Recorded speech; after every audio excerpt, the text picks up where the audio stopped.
వీరు సాయి కిరణ్ గారు, వీరి తండ్రి గారి పేరు తిరుపతి రెడ్డి గారు. మహదీ పట్ గారు ఉద్యోగం కన్ఫర్మ్ అయిందని చెప్పడానికి సంతోషంగా వచ్చారు. సన్మానం చేయడానికి, అలాగే స్వీట్లు చక్కగా అమ్మవారి దగ్గర ప్రసాదం పెట్టండి, అందరికి మీ చేతితో పంచి పెట్టండి. మంచి ఉద్యోగము, అలాగే మంచి ఆఫీసరు, మంచి కొలీగ్స్ అందరూ ఉండటము, అదృష్టం పెట్టుకున్నాక 6 రోజుల్లోనే వీరికి ఉద్యోగం రావడం అనేది చాలా సంతోషకరంగా అని చెప్పడానికి వచ్చారు. ఆయన అడుగుదాం ఇప్పుడు ఏం జరిగింది, ఎట్లా జరిగింది. అయ్యా, అదృష్టం పెట్టుకున్నాక ఎన్నాళ్ళకి మీరు అనుకున్నట్లు ఉద్యోగం వచ్చింది? 6 రోజులకు వచ్చింది. అంటే మీరు ఇదే ఉద్యోగం ఫైనల్ అనుకోవద్దు స్వామి, ఉద్యోగం ఫైనల్ కాదు. ఇప్పుడు మీరే 100 మందికి ఉద్యోగాలు ఇస్తే అప్పుడు ఫైనల్. రోజు మీకు ఏదైతే మంత్రం ఇచ్చారో రాత్రి మంత్రం, పొద్దున మంత్రం చదువుకోవాలి, అమ్మవారిని అడగాలి. చాలా సంతోషంగా ఉన్నాను. అంటే ఆ ఉద్యోగము చాలా మంది ట్రై చేసి అందరూ ఇంటర్వ్యూ తీసుకొని రిజెక్ట్ చేస్తూనే ఉన్నారు.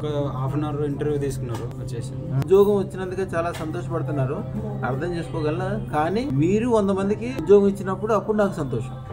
మీకు తెలిసిపోయింది కదా, నేను చేయగలను, సాధించగలను, అదృష్టం ఉన్న చోట అన్ని జరుగుతాయని తెలిసిపోయింది కదా. తెలిసిపోయింది. శుభం భూయాత్, శుభం భూయాత్, శుభం. వీరి పేరు మణికంఠ. మీ మిసెస్ పేరు ఏంటన్నారా? రేణుక. మైసూరు నుంచి వచ్చారు, కర్ణాటక రాష్ట్రము, మళవల్లి ఊరు. తెలుగు ఎట్లా వస్తుంది మీకు? మరి సినిమాలు చూస్తాం కదా. సినిమాలు చూసి నేర్చుకున్నారా? ఓకే. వీరిది ట్రాన్స్పోర్ట్ బిజినెస్. ఎన్ని కిలోమీటర్ల దూరం ఇక్కడికి? 800 అంటే రానుపోను సుమారుగా 2000 కిలోమీటర్ల దూరం. అంత దూరం నుంచి వచ్చారు వీరు. 8 నెలల క్రితం అదృష్టం పెట్టుకున్నారు మన దగ్గర. పెట్టుకున్నాక చాలా బాగుంది. వాళ్ళ మిస్సెస్ కూడా తీసుకెళ్ళడానికి వచ్చారు. ఇప్పుడు వారిని అడిగి ఏం జరిగింది, ఎట్లా జరిగింది అడుగుదాం. మేము వేసుకున్నాం ఫస్ట్ 8 నెలల ముందు వచ్చాము. ఇప్పుడు మా మిస్సెస్ కూడా తీసుకోలేదు. ఓకే. వేసుకున్నాక ఎలా ఉంది? బాగా చాలా బాగా ఉంది సార్. అన్ని రకంగా పనులు అవుతుంది. ఇంకా చాలా ఇంప్రూవ్మెంట్ అవ్వాలి. దానికి ముందు ఫుల్ చాలా కష్టాల్లో ఉన్నాము. ఒక్కసారి హార్ట్ అటాక్ కూడా అయింది. అప్పుడు అవి హార్ట్ అటాక్ అయిన తర్వాత మీ వీడియో చూసి ఇక్కడ వచ్చాము. ఈ లోపల కాలు పెట్టిందే అన్ని నొప్పులు పోయేసింది. ఇప్పుడు మేము మమ్మల్ని పారు అని కూడా పరిగెడతాం.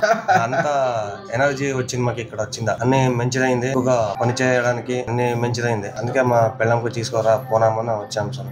ఓకే. ఓం నమో ఐం హ్రీం శ్రీం క్లీం గ్లౌం సౌహ అదృష్ట మహాలక్ష్మియే నమః. వీరు మాధాను ఆంటోనీ గారు, గోవిందపురం గ్రామము సర్పంచ్. ఇప్పుడు ప్రస్తుతం ఎంపీటీసీగా పనిచేస్తున్నారు. వారి భార్య గారు అనిత గారు. పిల్లలు బాలశ్రీ, బాలచరణ్. జీవితం అద్భుతంగా మారిపోయిందండి. అప్పులన్నీ చాలా వరకు తీరిపోవటము, రియల్ ఎస్టేట్ లో మంచి మంచి అవకాశాలు రావడం. వారిని అడిగి ఏమేమి జరిగింది, ఎట్లా జరిగింది అడిగి. ఈ చాలా రోజుల నుంచి మేము ఫాలో అవుతున్నాము. ఈ రోజు మీ దర్శనార్థం మీ దగ్గరికి వచ్చినాం. ఇక మనకు అనుకునే అన్ని జరుగుతున్నాయండి. మేము ఇబ్బందులు, అప్పులలో అప్పుడు బాగా ఇబ్బంది పెట్టేది, ఇప్పుడు ఇబ్బందులు తగ్గిపోయినాయి. మీరు 1,16,000 అదృష్టం పెట్టారు కదా, పెట్టుకుని చూపించండి. మీరు చిన్న చిన్న విషయాలు జరిగినందుకే చాలా సంతోషపడుతున్నారు స్వామి. చిన్న వయసులో ప్రెసిడెంట్ అయ్యారు 25 సంవత్సరాలకి. అంత పేరు ప్రతిష్ట అన్ని ఉన్నాయి. ఈసారి మీ కుటుంబానికి ఈ అన్ని రకాలుగా బాగా జరుగుద్ది రాబోయే కాలం కూడా స్వామి. 100 ఎకరాల భూమి ఉండాలి, 10 కిలోల బంగారం ఉండాలి, పిల్లలందరూ కార్లలో తిరగాలి, చాలా గొప్పగా ఉండే విధంగా. శుభం భూయాత్, శుభం భూయాత్, శుభం భూయాత్.